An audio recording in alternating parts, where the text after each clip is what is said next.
Jaishankar stresses need to boost India Central Asia link। Jaishankar जी इस बात पर जोर देते हैं कि सेंट्रल एशिया और भारत के संबंध एक दूसरे से अच्छे होने चाहिए। तो जानते हैं इस आर्टिकल के बारे में डेप्थ में।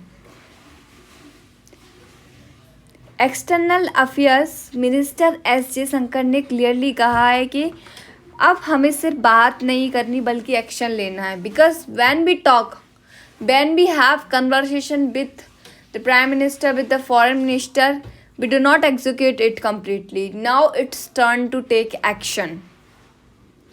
Let's know what is Jaishankar thinking about Chabhar port and its connectivity. Let's know in the depth. चलो जानते हैं कि जो हमारे फॉरेन मिनिस्टर एस जयशंकर है वो चाबहार पोर्ट और उसकी कनेक्टिविटी के बारे में क्या सोच रहे हैं। उन्होंने खास तौर पर चाबहार पोर्ट की बात की है जो ईरान में है, ताकि इंडिया और सेंट्रल एशिया के बीच ट्रेड स्मूथ हो सके। मतलब ज़रूर है, ज़्यादा रिसोर्सेज की बेटर प्लानिंग की है और फास्ट एग्जीक्यूशन की है। और उन्होंने ये भी कहा है कि जो हम ट्रेड करते हैं, पहले हम जो ट्रेड करते थे वो हम डॉलर्स में करते थे। अगर हमें इंटरनेशनल लेवल पे किसी भी कंट्री से ट्रेड करना है तो वो सिर्फ डॉलर में ही किया जाता था। लेकिन एस जयशंकर ने इस बात पर अर्ज किया है और उन्होंने कहा है कि इंडिया की जो करेंसी है और जो सेंट्रल एशिया की करेंसी है उनको आपस में चेंज कर लिया जाए।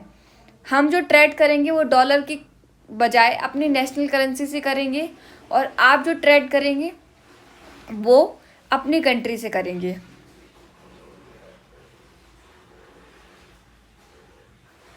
जिससे दोनों सेंट्रल एशिया और इंडिया की करेंसी को वर्ल्ड में फेमस किया जा सके।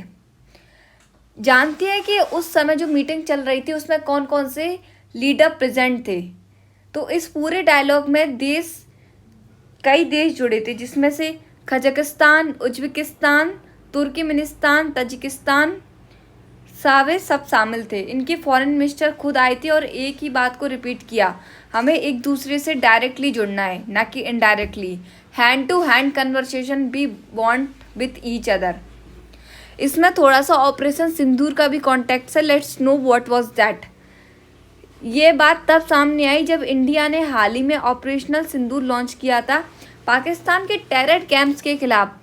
तो एक तरह से ये डिप्लोमेटिक और डिफेंस दोनों फ्रंट पे इंडिया की स्ट्रॉन्ग प्रेजेंस को शो करता है। इसमें थोड़ा यूपीआई और इंडियन बैंक्स के बारे में भी बात हुई थी। वो क्या हुई थी जानते हैं। जयशंकर ने ये भी कहा कि अगर हमें अपने बैंक्स जैसे एसबीआई या यूपीआई का यूज़ करें तो ट्रांजैक्शन भी ईजी होंगे और इससे ना सिर्फ ट्रेड बढ़ेगा बल्कि इंडिया की इकोनॉमी को भी फ़ायदा मिलेगा। तो इस चीज़ पर जो सेंट्रल एशिया के मिनिस्टर्स से उन्होंने भी एग्री किया और दोनों तरीके से जो कन्वर्सेशन थी उसमें सहूलियत हुई थी। और लास्ट में उन्होंने कहा था कि इंडिया रीजनल पावर बनने की तरफ बढ़ रहा है। इंडिया रीजनल पावर बनने की तरफ बढ़ रहा है। ट्रेड, करेंसी और पोर्ट्स तीनों फ्रंट पर इंडिया अपना गेम तेज कर चुका है। लेट्स सी क्या इंडिया बन पाएगा एक नया trade corridor by central Asia. If you like this video please share and subscribe and keep the part of this video, keep the part of this channel to watch these kind of more video and improve your geopolitical knowledge. Thank you.